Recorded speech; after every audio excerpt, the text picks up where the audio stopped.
Quadratic equations, solving by completing the square. Solve the equation by completing the square. X squared minus 6x plus 1 equals 0. In order to solve by completing the square, we must subtract the constant term from both sides. In this case, we will subtract 1. After doing so, we will get x squared minus 6x equals negative 1. We will now add a number to each side. The number we will add is always going to be half of b, and then square that number. Half of 6 or negative 6, either one, is negative 3, and when you square it, you get 9. So 9 is added to each side. The purpose of adding 9 to both sides allows us to factor the left side into a binomial squared.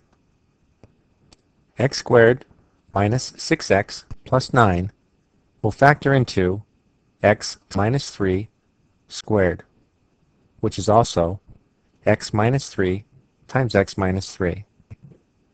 We do keep it in the squared form. And then negative 1 plus 9 is 8.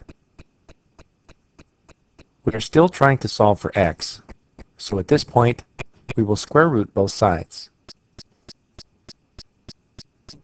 The square root of x minus 3 squared is simply x minus 3. Notice the plus or minus on the right-hand side.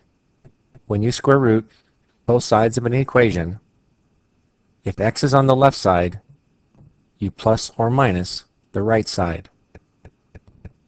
And now, in order to solve for x, we will add 3 to both sides,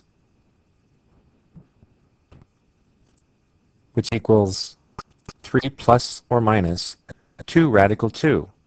We will change the radical 8 into its simplified version, 2 radical 2. We then separate into 2 separate solutions, and our final answer, 3 plus 2 square root 2 and 3 minus 2 square root 2.